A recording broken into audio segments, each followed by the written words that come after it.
तो दोस्तों हम लोग हैं बिहार के सिवान जिले में। इस फार्म का नाम है श्रीदह डेयरी फार्म। लगभग 18 महीने से ये फार्म को चलाया जा रहा है और काफ़ी अच्छा स्ट्रक्चर के साथ, जो कि हम लोग अपने वीडियो में बोलते रहते हैं कि भाई फार्म को हाइट बनाया जाए, खुला बनाया जाए, उसी तरह से इस फार्म को बनाया गया है। मैं चाहूँगा कि आप थोड़ा सा आगे पीछे दिखाएं फार्म का हाइट और साइड का जो खुला हुआ है पूरा ओपन एरिया। इस तरह से इसको मैनेज करके फार्म को काफ़ी अच्छे से बनाया गया है। ये फार्म को जो मेकिंग किया गया है, हमारे सब्सक्राइबर हैं जो अपने दिमाग से कहें या फिर अपने सलाह से इस फार्म को इस तरह से बनवाया है। तो आज के इस वीडियो में इस फार्म के बारे में जानूंगा कि कैसे इस फार्म की देखभाल की जा रही है, पूरी जानकारी दूंगा। उससे पहले कहूंगा अगर हमारे चैनल पे पहली बार आए हैं तो हमारे चैनल को सब्सक्राइब कर लें, साथ में बेल आइकन भी दबाएं ताकि आपको इस तरह का वीडियो का नोटिफिकेशन मिलता रहे। सर स्वागत है हमारे यूट्यूब चैनल में, कैसे हैं आप? Thank you so much sir, I am fine. Thank you. मैं चाहूंगा कि अपने बारे में बताएं। मेरा नाम अरविंद कुमार सिंह है। मैं बेसिकली कॉर्पोरेट से हूँ और 15-16 साल मैंने हाई एंड कॉर्पोरेट्स में काम किया हुआ है वर्टिकल में। और लास्ट 18 महीने से मैं ये डेयरी फार्मिंग और एग्रीकल्चर बेस्ड चीज़ों पे मैं काम कर रहा हूँ। कैसे हुआ कि हम लोगों को ये वो सब छोड़कर इसमें आना है? देखिए, हम लोगों ने हरित क्रांति और दुग्ध क्रांति, सफ़ेद क्रांति के बारे में सुना था, तो रिवॉल्यूशन हमने सिर्फ अभी तक पेन एंड पेपर में पढ़ा था। जी जी। और उसी से मुझे मेरे ध्यान में था कि मुझे ना कभी कभी इस रिवॉल्यूशन की में काम करना है। तो इन चीज़ों को ध्यान में रखते हुए मैंने सोचा कि चलो सफ़ेद क्रांति की तरफ बढ़ते हैं। तो let's go for in reach Bihar. चल हम आने वाले टाइम में डेयरी प्रोडक्ट्स और डेयरी चीज़ों को लेकर बिहार को रोजगार में कोई ना कोई कदम उठाएं। ओके। कौन देखता है फार्म? सर देखिए, मैं तो बेसिकली एक एंटरप्रेन्योर हूँ और ये चंदन जी हैं और यहाँ राहुल। कैसे हैं चंदन जी? ठीक है सर, बढ़िया। चंदन जी और राहुल जी करके मिलकर ये लोग मेरा फॉर्म को देखते हैं और I am happy with this कि ये बहुत अच्छे से काम कर रहे हैं और आगे बढ़ रहे हैं। ओके। मैं चाहूंगा कि चंदन जी से कुछ सवाल, आप चंदन जी से सवाल करें। जो टेक्निकल मामला हो ये आपको बेहतर तरीके से समझा पाएंगे, क्योंकि मैं भी इनसे ही सीखता हूँ। आप जैसे लोगों से बात करते करते मैं सीखता हूँ कि बेसिकली ग्रास रूट में कैसे काम करना है। तो ये और राहुल ही आपको समझा पाएंगे। Okay sir, thank you. Thank you sir. इस फार्म को आप देख रहे हैं पूरा, जैसा कि सर ने बताया, तो मैं चाहूंगा कि इस फार्म के बारे में पूरा का पूरा बताया जाए।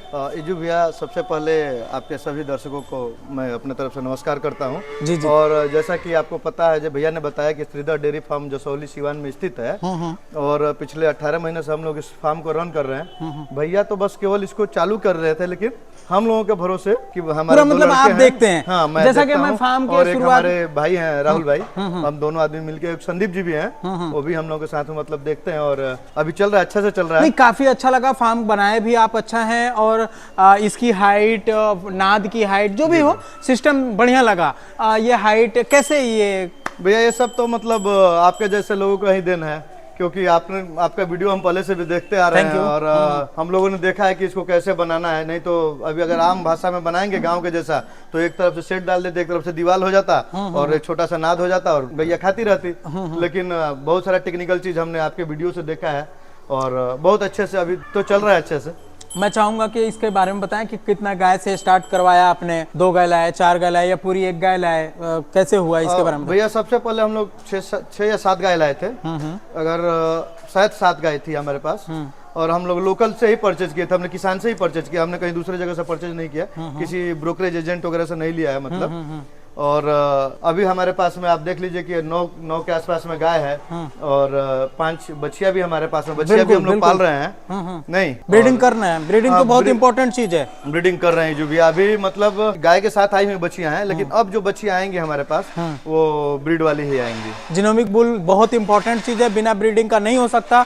वो आपने सोच लिया है करना है, क्योंकि आप मेरे सब्सक्राइबर हैं। रही बात, अब आप जल्दी बात करना है क्योंकि हमारे BDFA के बारे में भी आपसे कुछ पूछना है। इतनी गाय है, लगभग 20-25 गाय है टोटल, बच्ची वगैरह मिलाकर। इन सभी से कितना दूध हो रहा है, क्या है, कहाँ जा रहा है, उसके बारे में बताएं। अभी तो इसमें हमारे कुछ गाय हैं जो अभी ड्राई हो चुकी है, अब उनका लैक्टेशन आएगा भैया। और उसके बाद से अभी हमारे पास 6 या 7 अभी हमारे पास मिल्किंग में है, जिससे हम लोग करीब दोनों टाइम का मिला के 110 लीटर के आसपास में आ रहा है। और हम लोग लोकल किसान से भी दूध कलेक्ट करते हैं भैया। ओके, लोकल और लोकल बेच भी देते हैं, मतलब मार्केट में बिकता है पूरा दूध, मार्केट में डेयरी वगैरह में नहीं जाता है। पूरा ईमानदारी का धंधा है हमारे पास में। कहीं भी एक बूंद मतलब आपको कहीं भी कुछ ये नहीं मिलेगा कि इसमें मिलावट बोल के। जो दूध में सबसे बड़ा दिक्कत है कि दूध में जो मिलावट है वो हमारे पास नहीं है। यानी जो दूध यहाँ से फार्म से आ रहा है और बाहर से ले रहे हैं वो मार्केट में बेच रहे हैं।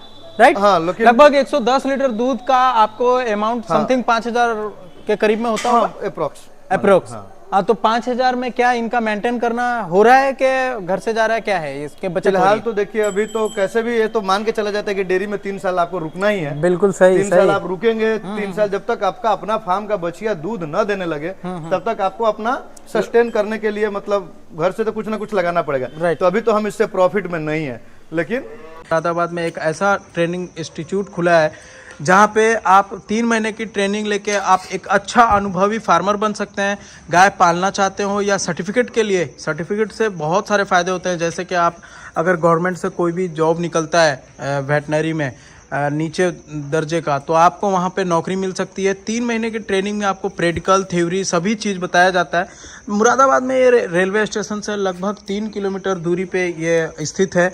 आपको गवर्नमेंट से टाई अप है और गवर्नमेंट से एक सर्टिफिकेट दी जाती है। 3 महीना जैसे ही आपका कंप्लीट हो जाएगा, इसका कुछ चार्ज होगा, रहना खाना आपको दिया जाएगा काफ़ी बढ़िया फैसिलिटीज़ के साथ। किसी तरह का कोई दिक्कत आता है तो आप बेझिझक मुझे कमेंट कर सकते हैं या फिर मेरा नंबर है तो आप व्हाट्सअप कर सकते हैं। अभी तक वहाँ पे हमारे बिहार, झारखंड, यूपी जो भी हमारे सब्सक्राइबर हैं, हमारे व्यूअर्स, हमारे चैनल को देखकर लगभग 100-200 बच्चे ट्रेनिंग ले चुके हैं और बहुत सारे लोगों का कमेंट रहता है। पर्सनली मुझे पूछते हैं कि एजाज भाई कैसा रहेगा आपका पर्सनली, तो मैं बताना चाहूँगा वहाँ पे किसी तरह का कोई दिक्कत नहीं है। बहुत सारे लोगों ने सीखा है और अच्छा सीख रहे हैं वहाँ से। तो आप भी अगर ट्रेनिंग लेना चाहते हैं तो आप बेझिझक ले सकते हैं। आप वीडियो में नंबर दे रहा हूँ ताकि आप उनसे संपर्क करके पूरी जानकारी ले सकते हैं कि क्या चार्ज होगा। बहुत बड़ा लॉस भी नहीं है अभी, ऐसा लॉस भी नहीं है कि बराबर भी हो जाता है। हाँ, मोटा मोटी आ जा रहा है। लगभग 110 लीटर में इतना पालना कोई बड़ी चीज नहीं है। हाँ, आ जा रहा है। मतलब अभी हम इससे प्रॉफिट नहीं ले रहे हैं सर। ओके, अब आपके फार्म की बनाने का और गाय लाने की बात हो गई, दूध बेचने की बात हो गई। अब बात आती है कि फीडिंग मैनेजमेंट, ब्रीडिंग पे भी आपने बात कर दी कि भाई हमारे पास ऑर्डर ऑलरेडी एबीएस का, WWS का भी आपने ऑर्डर लगा रखा है, बछड़ी भी आपके पास, सब कुछ सही है। फीडिंग बहुत इंपॉर्टेंट चीज है। फीडिंग को कैसे आपने देखा, कैसे मैनेज किया, उसके बारे में बताएं। भैया शुरुआत में तो हम लोग पहले घर का ही बना रहे थे और बहुत दिनों तक सर हमने घर का ही यूज किया है। लेकिन उसके बाद से बहुत सारे मतलब सोशल मीडिया के थ्रू ही हम लोगों को बहुत सारे फीड के बारे में पता चला। मैं पार्टिकुलर किसी का नाम नहीं लेना चाहूंगा, लेकिन हमने कई सारे फीड्स यूज किए हैं, लेकिन अभी तक मन मुताबिक जो ये है अभी कहीं मिला नहीं है। जो मतलब हमको चाहिए, जो हमारा बेसिक नीड है, वो हमको कहीं भी मन मुताबिक मिला नहीं है। और अभी भी हम कोई फीड ट्राई कर रहे हैं और आशा करते हैं कि अगर अच्छा रहा तो हम उसके ऊपर रुके रहेंगे, अगर नहीं हुआ तो फिर हम आगे स्विच करेंगे फिर कहीं ना कहीं। यानी कि फीडिंग मैनेजमेंट में अभी भी आप खुश नहीं हैं? जी खुश नहीं। ब्रीडिंग देखिए बिहार में एक बहुत बड़ा प्रॉब्लम है। बिल्कुल सही, राइट। इसी प्रॉब्लम को देखते हुए हमने BDFA बनाया, जो कि आपको सब कुछ पता है। यूट्यूब से आप जुड़े हुए हैं हमारे सब्सक्राइबर होने के नाते। हम देखिए एक्चुअली खास BDFA खास करके वीडियो बनाने नहीं आए, ये आपको पता है। राजू भैया मेरे साथ नहीं घूमते। राजू भैया का करोड़ों का काम है, वो अलग है, वो सब कोई जानता है। क्लियर बात है ना। उनका फार्म भी है, अच्छा खासा है, लेकिन बिहार के डेयरी फार्मरों को सुधारना है। इस वजह से NGO बनाए और NGO का काम आपको सब कुछ बताया गया और आप ग्रुप से भी हैं।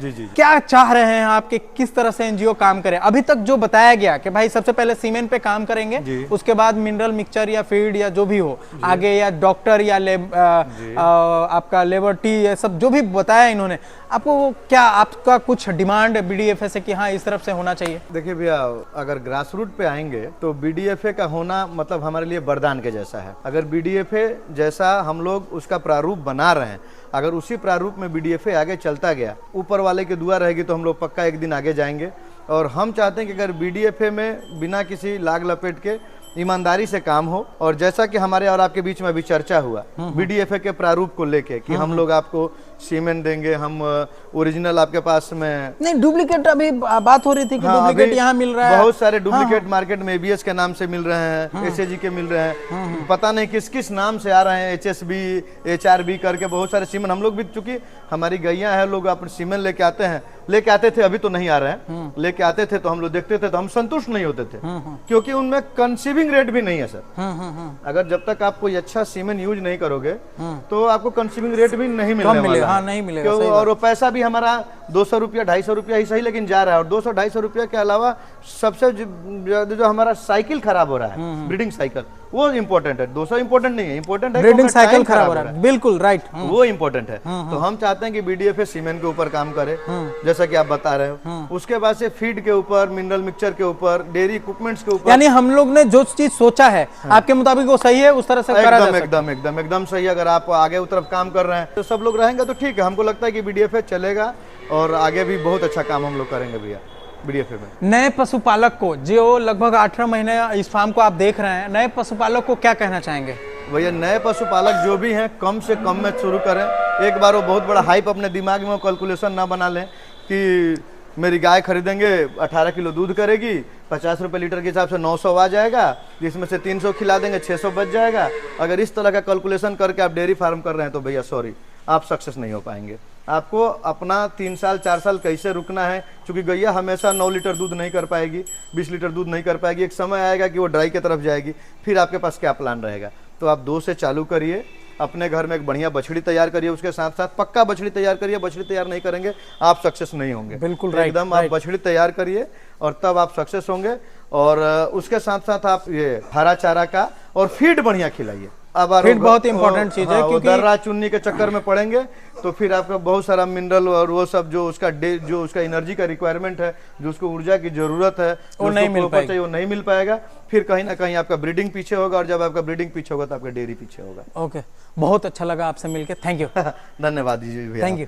और तिवारी भी आपको भी। तो दोस्तों इस वीडियो को अभी तक लाइक नहीं किया और सब्सक्राइब नहीं किया हमारे चैनल को तो जरूर कर लें। Thank you.